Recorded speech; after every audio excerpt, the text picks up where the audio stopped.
Yes, magandang umaga mga nanay at tatay.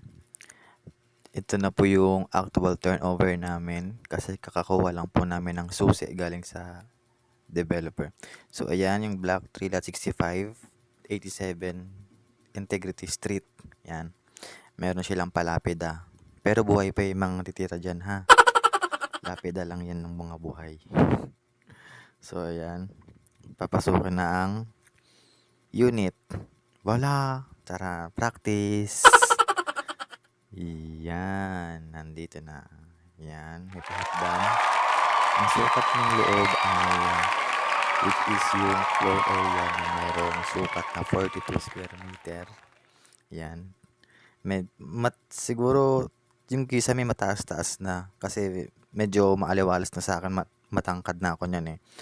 Paano pa kaya sa mga medyo hindi kataasan, sobrang taas ng kisame para sa inyo. So ayan, ayun medyo may nasira lang. Charge na ata yan sa akin. Andyan na yung magpa-punch listing. Ayusin ko muna. Ayan. Andyan na. Ayan. Wala. Ayan. Jalousie. Plastic kasi yung ano niya eh. Yung parang base ng jalousie niya. Pero mukha naman siyang matibay. Kasi walang no choice. So ayan. Naka first coating ng white paint. Yung CR naka tiles. At may CR. Yung shower tsaka yung gripo sa lavatory is upon turnover namin siya makukuha upon move in. So ayan, pero na-indicate na yan na for claim na lang namin yung faucet. Yan, may cabinet yung lababo. Medyo maliit yung lababo niya pero may cabinet naman siya. Yan. Yan ay hagdan. Yan, medyo mataas na yan. Yan.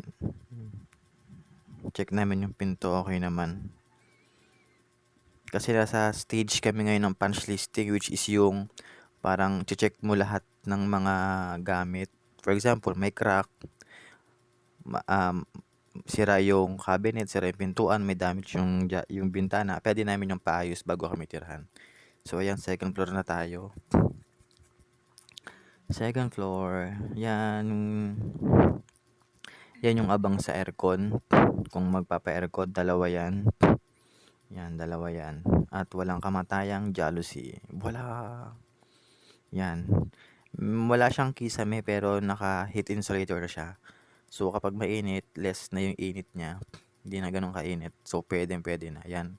Tinataas ko, medyo mataas nga siya yung kisame niya. Unlike sa ibang pabahay na yukuan ng labanan. Yan. May nakabang siyang dalawang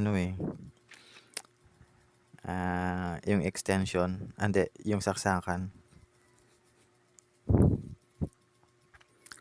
Yan, pati sa taas naka first coating siya ng white paint. Ayan.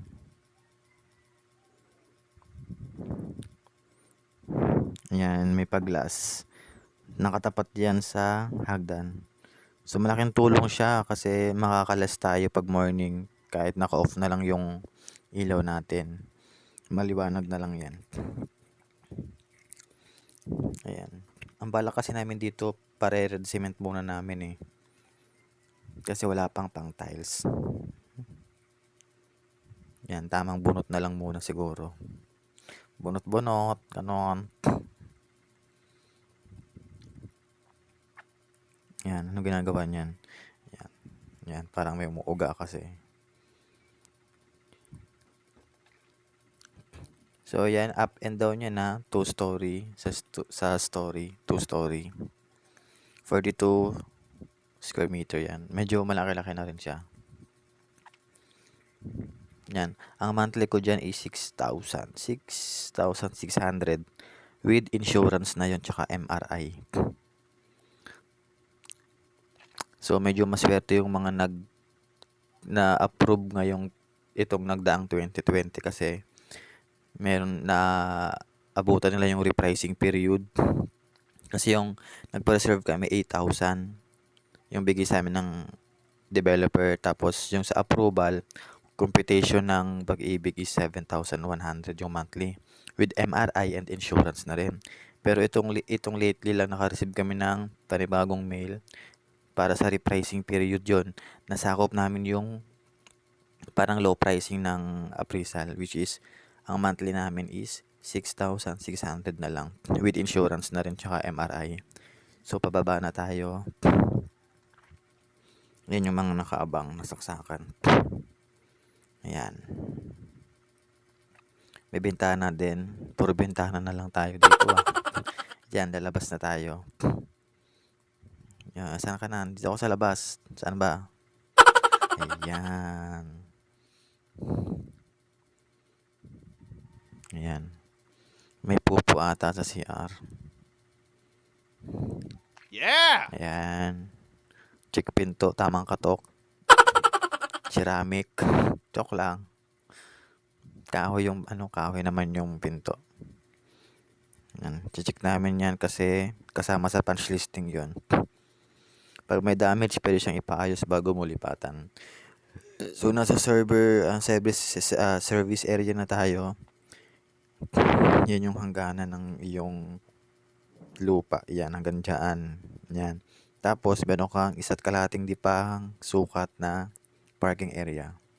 Yan, hanggang dyan yung kamay na yan. Yan, yan. Yan. Sobra pa sa 1 dipa ko yan. 1.5, diba? Kasya dyan yung mga BUs na sasakyan. Kaso wala kami sasakyan. Ayan. Sa'yo yan hati kasi kayo, duplex kasi yan. Duplex na bahay, ibig sabihin, dalawa lang kayo sa isang housing unit. Unlike sa iba, yung row house talaga na magkakahilera. No, parang medyo mainit kasi yun. So, ayan. Yan yung gilid namin, sakop yung parking area. Yan, service area. Tapos, pwede siya palagyan ng bakod. Yan. Kaso malaki pa yung magagastos namin. So, pass muna tayo dyan, mga...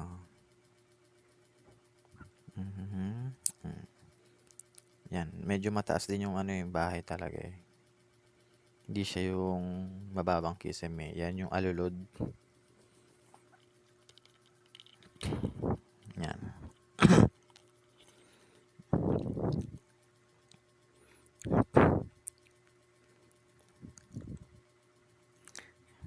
Tara. Yan yung parking. Yan.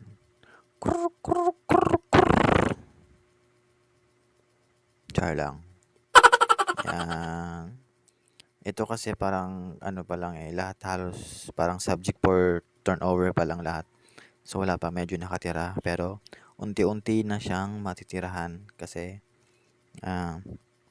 minimit na ng taga PMO yung mga homeowner.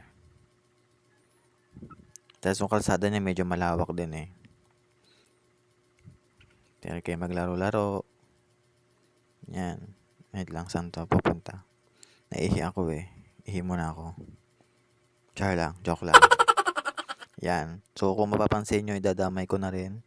Ito yung phase 4. Yan. Dinedevelop pa lang siya. Phase 4 yan. Kasi kami phase 3 which is puno na. So, yung mga magpapareserve at kukuha ng bahay, phase 4 na sila. Yan, picture ko muna yung asyenda ko. Bola! Yan. Laki Pero, sa nakita ko doon sa mapa, mas malaki ang phase 4 kaysa sa phase 3.